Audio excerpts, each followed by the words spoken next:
ತುಂಬಾ ಜನಕ್ಕೆ ಇದೊಂದು ಡೌಟ್ ಇರುತ್ತೆ, ಯಾವಾಗ ವರ್ಕೌಟ್ ಮಾಡಿದ್ರೆ ಬೆಟರ್ ಅಂತ. ಅಂತವ್ರಿಗೆ ನಾನು ಯಾವಾಗ್ಲೂ ಹೇಳೋದೊಂದೇ, ನಿಮ್ಗೆ ಯಾವಾಗ ವರ್ಕೌಟ್ ಮಾಡಕ್ಕೆ ಟೈಮ್ ಸಿಗುತ್ತೋ, ಯಾವಾಗ ಎನರ್ಜಿ ಇರುತ್ತೋ, ಯಾವಾಗ ನಿಮ್ಗೆ ಕನ್ವೀನಿಯಂಟ್ ಅನ್ಸುತ್ತೋ, ಅಥವಾ ಯಾವಾಗ ನಿಮ್ ಮೂಡ್ ಡ್ರಾಪ್ ಆಗಿರುತ್ತೆ, ಜಿಮ್ ವರ್ಕೌಟ್ ಇಂದ ನಿಮ್ ಮೂಡ್ ಎಲಿವೇಟ್ ಆಗುತ್ತೆ ಅನ್ಸುತ್ತೋ ಆಗ ವರ್ಕೌಟ್ ಮಾಡಿ ಅಂತ.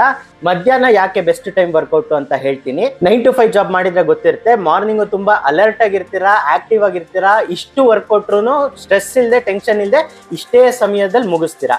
ಅದೇ ಮಧ್ಯಾಹ್ನ ಆಗ್ತಿದ್ದಂಗೆಲ್ಲ ನಿದ್ದೆ ಮಾಡಂಗೆ ಫೀಲ್ ಆಗುತ್ತೆ, ಗ್ರಾಗಿಯಾಗೆ ಸುಸ್ತಾದಂಗೆ ಫೀಲ್ ಆಗುತ್ತೆ.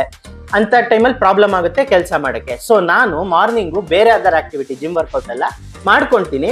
ಮಧ್ಯಾಹ್ನ ಯಾವಾಗ ಮೂಡು ವೀಕ್ ಆಗಕ್ಕೆ ಶುರು ಆಗುತ್ತೋ ಜಿಮ್ ವರ್ಕೌಟ್ ಮಾಡೋದ್ರಿಂದ ಅದು ಎಲಿವೇಟ್ ಆಗುತ್ತೆ, ಆಗ ಮತ್ತೆ ಅಲರ್ಟ್ ಆಗಿ ಆಕ್ಟಿವ್ ಆಗಿ ಆಗ್ತೀನಿ. ಸೊ ಈ ವಿಡಿಯೋ ಮಾಡಿ ಎಕ್ಸ್ಟ್ರಾ ವರ್ಕು ಪ್ರೊಡಕ್ಟಿವಿಟಿನ ನನ್ನ ಲೈಫಲ್ಲಿ ಜಾಸ್ತಿ ತಗೊಂತಾ ಇದ್ದೀನಿ. ಇನ್ನೊಂದು ರೀಸನ್ನು, ಮಧ್ಯಾಹ್ನದೊತ್ತು ಜಿಮ್ಮು ಕ್ರೌಡ್ ಆಗಿರಲ್ಲ, ಎಲ್ಲ ಎಕ್ವಿಪ್ಮೆಂಟ್ಸು ಈಸಿಯಾಗಿ ಸಿಗುತ್ತೆ, ಯಾವುದಕ್ಕೂ ಕಾಯೋ ಹಾಗಿರಲ್ಲ.